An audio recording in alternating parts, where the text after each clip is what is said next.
कहानी के शुरू होते ही हम एक जूसी नाम के लड़के को देखते हैं और जंगलों में घूमना उसका एक सपना है और खास तौर पर वो अमेज़न के जंगलों में घूमना ज्यादा पसंद करता है। अमेज़न के घने जंगलों में जाने से पहले वो वहाँ के एक करीबी इलाके में जाता है और उस इलाके में अक्सर टूरिस्ट आकर कैंप लगाते हैं और कुदरत के नज़ारों का मजा लेते हैं। वहाँ पे जूसी की मुलाकात एक मार्स नामी लड़के से होती है और वो भी जूसी की तरह घूमने फिरने का दीवाना था और मार्स जूसी को अपने दोस्त केविन से मिलवाता है। केविन एक फोटोग्राफर होता है और उसे भी फोटोग्राफी के लिए जंगलों में आने जाने का बहुत शौक था। एक जैसी सोच और एक जैसे शौक रखने की वजह से बहुत ही कम समय में वो एक दूसरे के बहुत अच्छे दोस्त बन चुके थे और वो अपनी जिंदगी के 3 दिन वहाँ पर खूब इंजॉय करते हैं कैंपिंग करके। और जूसी वहीं पर घूम फिर रहा था कि वहाँ उसकी मुलाकात एक अजनबी आदमी से होती है। लेकिन अजीब बात ये थी कि वो जूसी का नाम जानता था और वो जूसी से पूछता है, क्या तुम्हें जंगलों में घूमना पसंद है? और वो उसे ये भी कहता है कि मैं जानता हूँ तुम वहाँ जाने के लिए कब से बेचैन हो। और उन जंगलों में घूमने के लिए वो जूसी की मदद करना चाहता है, लेकिन क्यों? वो तो उसको जानता भी नहीं है। वो कहता है कि जंगल के बीच एक इंडियन कबीला रहता है। वो कहता है कि वो एक राज वाली जगह है, उसके बारे में कोई नहीं जानता। ये बात सुनकर जूसी बहुत खुश होता है और अब वो उन जंगलियों से मिलने के लिए बेताब था और जूसी वहाँ जाने के लिए किसी तरह अपने दोस्तों को राजी कर लेता है और वो तीनों फिर से उस अजनबी आदमी को मिलते हैं। दरअसल उस आदमी का नाम काल है और वो उन्हें एक मैप दिखाता है। वो कहता है वहाँ जाने तक हमारे 3 दिन लग सकते हैं और आगे का सफर उन्होंने एक प्लान पर तय करना था और इसलिए वो अपनी तैयारी मुकम्मल करते ही वहाँ निकल पड़ते हैं और आखिरकार वो वहाँ पर पहुँच ही जाते हैं और वो सारा दिन जंगल में पैदल सफर करते हैं और शाम होते ही थकन की वजह से वो कैंप लगाकर सो जाते हैं और अचानक किसी के चिल्लाने की वजह से उनकी आंख खुल जाती है। दरअसल वो तो मार्क्स की ही आवाज थी और उसके सर पर एक कीड़े ने काट लिया था और सुबह होते ही वो लोग आगे के सफर पर निकलते हैं और बिना रुके वो आगे का सफर करते हैं। लेकिन शाम होने के बाद बहुत तेज बारिश शुरू हो जाती है और वो बारिश में भी अपना सफर जारी रखते हैं। शायद बारिश में वहाँ रुकना उन्हें ठीक नहीं लग रहा था और काफी सफर के बाद उन्हें एक छोटी सी बस्ती मिलती है जहाँ पे कुछ लोग आबाद थे,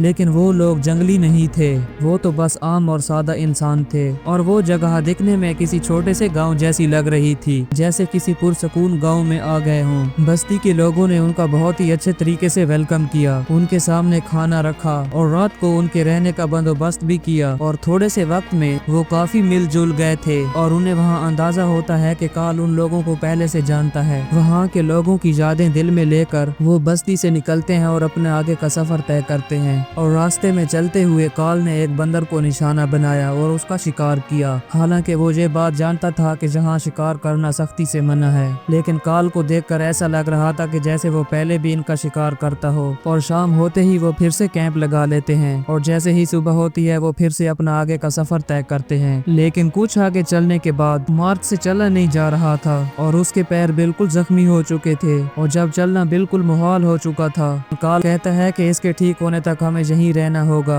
लेकिन जूसी और उसका दोस्त केविन उन जंगली लोगों को देखने के लिए बहुत ज्यादा एक्साइटेड थे और वो एक प्लान बनाते हैं। वो कहते हैं हम एक नाव बनाकर नदी के जरिए आगे जाएंगे और काल ये बात उनको समझाता है कि नदी से जाना बहुत ज्यादा खतरा है, पानी का बहाव बहुत तेज है। लेकिन उनके सर पर उन जंगली लोगों को देखने का भूत सवार था और आखिरकार वो एक छोटी सी नाव बना लेते हैं और जैसे जैसे वो आगे का सफर करते हैं काल खुद ब खुद उनका लीडर बन जाता है, क्योंकि वो उस जंगल के बारे में सबसे ज्यादा जानता था और वो बहुत मजे से अपना सफर तय कर रहे थे। लेकिन अचानक नदी की तेज लहरों ने उन्हें एक बहुत बड़ी मुश्किल में डाल दिया और काल उन्हें कहता है कि नाव को रोक लो, लेकिन केविन सुनी बात को अनसुना कर देता है और तेज बहते पानी में नाव को आगे ले जाने की जिद करता है। नाव को लेकर दोनों में झगड़ा हो जाता है, लेकिन जूसी किसी तरह से उस लड़ाई को रोक लेता है और वो सब काल की बात मान लेते हैं। शायद यही बेहतर था और उसी जगह वो दोबारा कैंप लगाते हैं और काल फिर से वहीं रहने का मशवरा देता है। और अब वो नदी के जरिए आगे का सफर तो बिल्कुल ही तय करने वाला नहीं था, लेकिन जूसी और केविन अब भी नाव के जरिए आगे का सफर तय करना चाहते थे। और जब वो ये बात मार्क्स को बताते हैं, मार्क्स कहता है कि मेरे पाँव अब ठीक हैं और अब मैं मैं पैदल सफर करके वहाँ जाऊंगा। और कार्ल उन्हें जंगल का एक मैप दिखाता है। वो कहता है ठीक 3 दिन बाद हम इस जगह पर मिलेंगे। और अब चारों लोग अलग अलग रास्ते पर चल पड़े थे। जूसी और केविन का सफर बहुत शांति से गुजर रहा था, लेकिन शायद ये तूफान से पहले की शांति थी। और अचानक नदी में एक जोरदार तूफान आने की वजह से उन्हें भी अपने साथ बहा कर ले जाती है, लेकिन एक बड़े से पत्थर की वजह से उनकी जान फिलहाल तो बच चुकी थी। और केविन जूसी से कहता है कि मैं दूसरे किनारे पर जाने की कोशिश करता हूँ और वहाँ से जाकर मैं तुम्हारे पास रस्सी फेंकूंगा, उसे पकड़कर तुम भी वहाँ आ जाना। लेकिन जूसी तो हिम्मत हार चुका था। आखिरकार केविन हिम्मत करके नदी के दूसरे किनारे पहुँच जाता है, लेकिन रस्सी फेंकने से पहले ही जूसी पानी में गिर जाता है।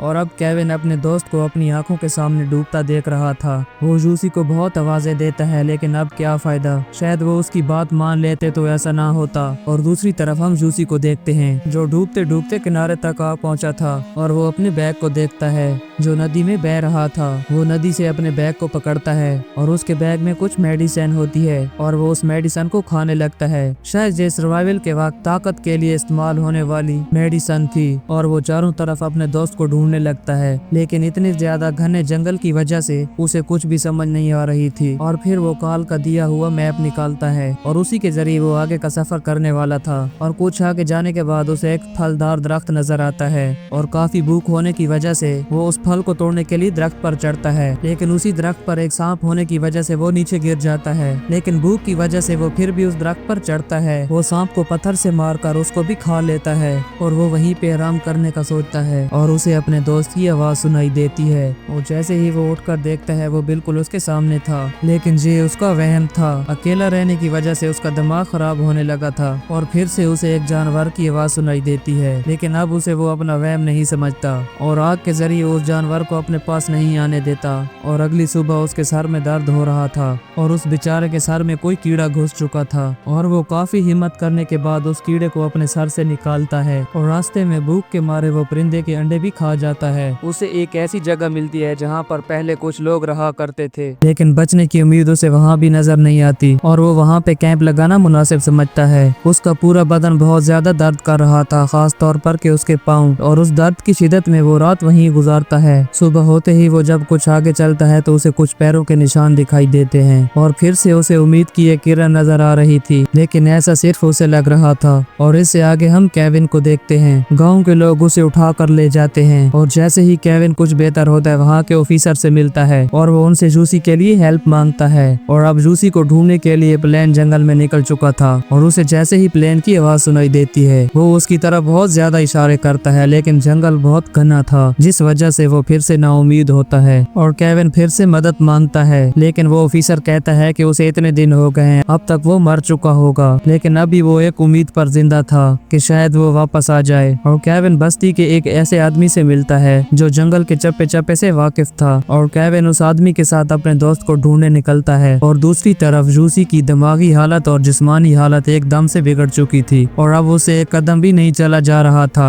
और वहाँ उसे एक जंगली औरत दिखाई देती है। वो औरत जूसी को देखकर बहुत डर जाती है, लेकिन जूसी के पास बचने के लिए ये एक आखिरी उम्मीद थी। हाँ, ये उम्मीद ही थी। और वो उस जंगली लड़की को अपने पास बुला लेता है और उसे अपने पास सुला लेता है, लेकिन ये भी उसका वहम ही था। और वो जैसे ही एक दरख्त के पास पहुंचता है उसे बहुत सी चींटियां नजर आती हैं और वो अपनी शर्ट उतार कर खुद को चींटियों के हवाले कर देता है, ये मानकर के शायद दर्द ही ताकत बन जाए। और बिल्कुल ऐसा ही हुआ। वो चींटियों के दर्द से भागता हुआ नदी तक जा पहुंचा और उसने कुछ लकड़ियों से एक निशानी बनाई और अपने नाम का एक साइन लिख दिया ताकि कोई देखे तो ये जान जाए कि मैं अभी जिंदा हूँ। और अब उसकी भूख भी बढ़ रही थी और उसे सामने एक कछुआ दिखाई देता है, लेकिन जैसे ही वो कछुए को मारने वाला था और एक लम्हे के लिए उसका दिल नरम पड़ जाता है और अब उसे पता चल चुका था कि वो यहाँ से जिंदा वापस नहीं जा सकता। और अब भूख और जख्मी हालत की वजह से उससे एक कदम भी नहीं चला जा रहा था। और अगली सुबह केविन भी उसको ढूंढता हुआ नदी के एक किनारे तक आ पहुंचा था और वो जूसी की उन लकड़ियों से बनाई निशानी को भी देख लेता है, लेकिन केविन को जूसी नहीं मिलता।